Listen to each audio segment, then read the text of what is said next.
ये हमारे साथ कार्यक्रम में शामिल हो रही है फर्स्ट ग्लोबल की फाउंडर और चेयरपर्सन देवीना मेहरा जी। और देवीना जी का बहुत बहुत स्वागत है। Good morning ma'am. ढेर सारी चीज़ें ग्लोबल मार्केट्स में जो हो रही है, आपकी तो बहुत ही गहरी पकड़ है, उस पर आपसे हम राय लेना चाहते हैं। सबसे पहला सवाल तो यही कि क्या एआई चिप्स सेमीकंडक्टर्स वाला जो एक ट्रेड दुनिया भर में बना था, जो तेज़ी बनी थी, क्या ये बबल फूटने की तैयारी में है या फिर आप इसे जल्दबाजी कहेंगी? और दूसरा इसी के साथ जुड़ा हुआ सवाल कि क्या अगर वाकई में ये बबल बस्ट होता है तो भारत को कोई फायदा होगा क्या? नमस्कार, गुड मॉर्निंग। तो सबसे पहली बात तो ये है कि ये जो पूरी एक कहानी बनाई गई थी कि भारत का बाजार इसलिए नहीं चल रहा कि यहाँ पर एआई स्टोरी नहीं है, वो मैंने कई बार पहले भी बोला है कि ये बात ठीक नहीं है। क्योंकि आप अगर अमेरिका को भी देखें तो 2026 में रसल 2000 जो वहाँ का स्मॉल कैप इंडेक्स है वो एसएनपी से बहुत ज्यादा ऊपर गया है, और उसमें सब ओल्ड इकोनॉमी सेक्टर भी चले हैं। और दूसरी बात यह है कि वो जो एआई वाले जो मेगा स्केलर्स कहलाते हैं, मैग्निफिसेंट सेवन, जो 7 मेजर कंपनी टेक कंपनीज हैं अमेरिका की, Microsoft, Meta, Google, amazon, Apple, Tesla, Nvidia, वो 2024 तक तो वो ही एसएनपी चला रहे थे। 2025 में वो वाला जो बुल थोड़ा थकने लगा था, और 5 में से खाली 2 स्टॉक्स ने आउट परफॉर्म किया था एसएनपी को, गूगल और एनवीडिया ने। और इस साल तो कई उसमें से स्टॉक्स नीचे गए हैं। तो वो जैसे आपने बोला, अब वो चला गया था कि सेमीकंडक्टर्स और इवन नेटवर्किंग इक्विपमेंट, मतलब वो पुरानी कंपनीज जो डेल और आईबीएम वगैरह भी वापस आई। क्योंकि ये सब जो डेटा सेंटर लग रहे हैं, जो इस साल बोलते हैं कहीं 800 बिलियन का एस्टिमेट है, कहीं उससे भी ज्यादा, जो 1 ट्रिलियन समझ लीजिए कैपिटल एक्सपेंडिचर हो रहा है इस पे। तो उसके कारण जो भी आपका सप्लायर है उसके पास डिमांड भी है, और वो किसी भी दाम पर भी बेच सकता है।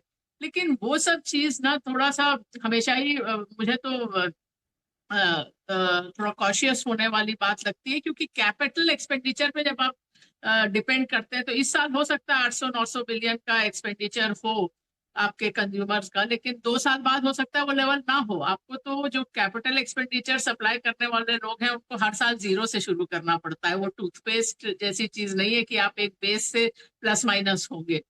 वो एक बात है। और मैंने तो कुछ दिन पहले ही ये आर्टिकल लिखा था इकोनॉमिक टाइम्स में कि ये अब वो, मुझे ये नहीं लगता कि एआई बबल है कि नहीं। It is just a matter of कि कब वो फूटेगा। इफ वाली बात तो मेरे दिमाग से निकल गई है। वो किसी ना किसी दिन तो वो अभी आपको फ्राइडे को एक तरह से उसका ट्रेलर नजर आया, हो सकता है अभी एकदम से नहीं कोई भी इस तरह की चीज जाती।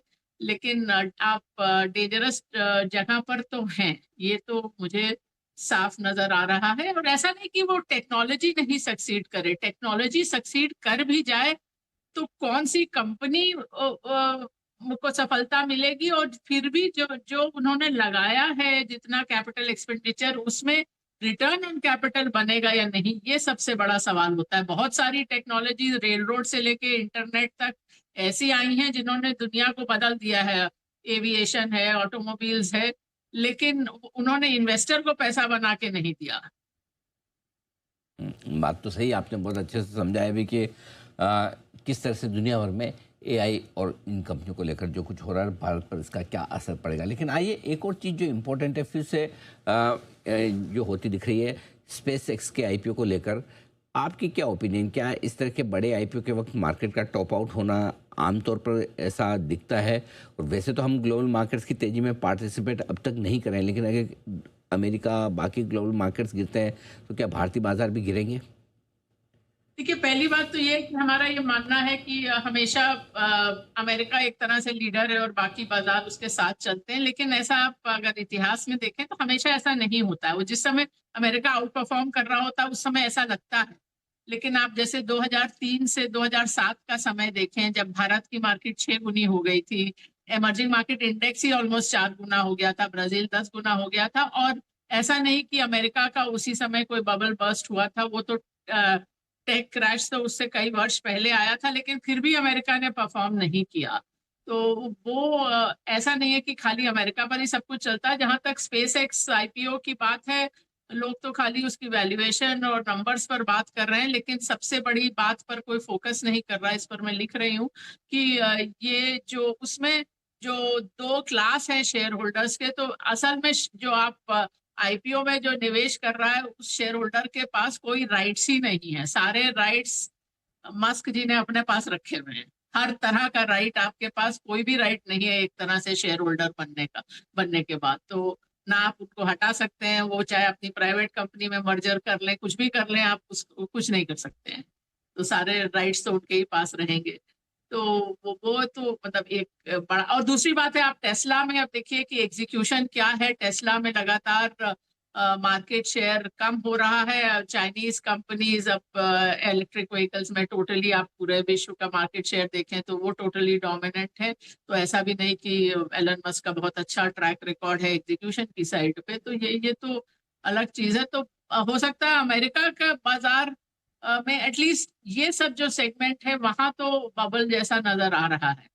लेकिन जैसे मैंने कहा, अभी कुछ ओल्ड इकोनॉमी सेक्टर्स भी वहां बेहतर करने लगे हैं 2026 के शुरू से खासकर। ठीक बात है। तो ये आपके लिए पूरा का पूरा एक्शन अमेरिका का।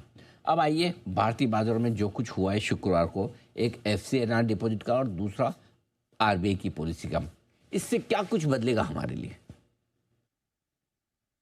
देखिए, अभी आरबीआई ने इंटरेस्ट रेट को ना कम ना ना बढ़ाया, ना उस पर बोला कि हमारा स्टांस बदला है। तो उस लिहाज से तो थोड़ा वो करेंसी पर प्रेशर बना रहेगा, क्योंकि आपका इंटरेस्ट रेट्स अब अमेरिका या यूरोप से बहुत अधिक नहीं है। अधिकतर ये हिस्ट्री मतलब इतिहास तो यही है कि हमारा जो ब्याज दरें होती थी 5% पॉइंट ज्यादा होती थी। अब हम 2 सवा 2%, 2.5% पॉइंट पे हैं। तो इसलिए वो, आप मैक्रो इकोनॉमिक थ्योरी में देखें तो नेचुरली जब आप ज्यादा ब्याज नहीं दे रहे हैं तो उतना कैपिटल अंदर नहीं आएगा। बट एफसीएनआर की साइड पे उन्होंने वो बैलेंस करने की कोशिश की है।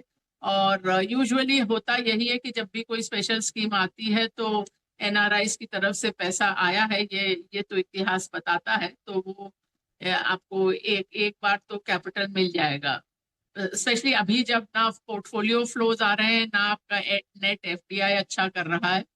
तो ये एक आसान तरीका रहा है पहले भी और अभी भी। ठीक बात है।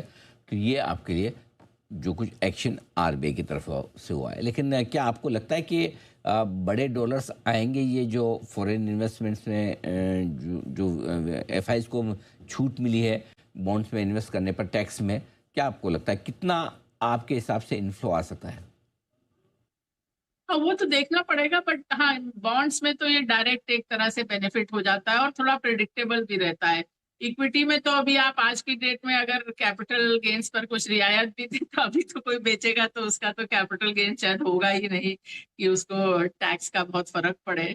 पर थोड़ा सेंटिमेंट पे फर्क तो पड़ता है। और ये अभी जब से ये आरबीआई ने रेट्स में कटौती की थी तो सच्ची बात तो यह है कि एक तरह से जो बॉन्ड मार्केट्स हैं उन्होंने वो माना ही नहीं था, क्योंकि वो आपका बॉन्ड्स में देखें तो वो यील्ड उतनी घटी ही नहीं थी जैसे आरबीआई ने जो दरों में कमी की थी। और कई सारे स्पेशली स्टेट गवर्नमेंट्स के जो इशुएंसेस थे वो पूरी तरह भर भी नहीं रहे थे। तो कुछ वहां पर तो चाहिए था। तो ये शायद ये जो अभी टैक्स में रियायत दी है उससे थोड़ा फॉरेन इन्वेस्टमेंट आए उस क्षेत्र में। भारतीय बाजारों में कहाँ निवेश करना चाहिए इस वक्त?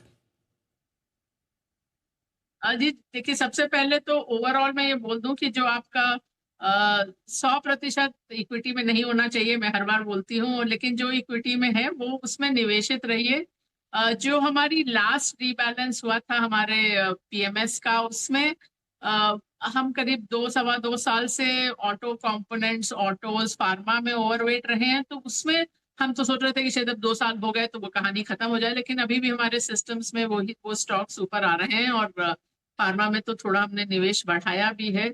बाकी तो ज्यादा बॉटम अप पिक्स रहे हैं। केमिकल्स में, एफएमसीजी में भी कुछ हैं। और कैपिटल गुड्स, उसमें एक जो थीम जैसा आप समझिए तो पावर रिलेटेड स्टॉक्स थोड़े ऊपर आ रहे हैं, पावर इक्विपमेंट भी और पावर भी। और मेटल्स में ओवरवेट शायद नहीं हो, लेकिन मेटल्स में भी कुछ चीजें अच्छी लग रही हैं। कुछ तो ये युद्ध के कारण भी डिसरप्शन हुआ है, क्योंकि वेस्ट एशिया में जैसे एल्यूमिनियम की कैपेसिटीज काफी रही हैं तो उसमें डिसरप्शन हुआ है, जो एल्यूमिनियम प्रोड्यूसर्स के लिए अच्छा है। तो इस तरह से थोड़ा बहुत फेरबदल हुआ है।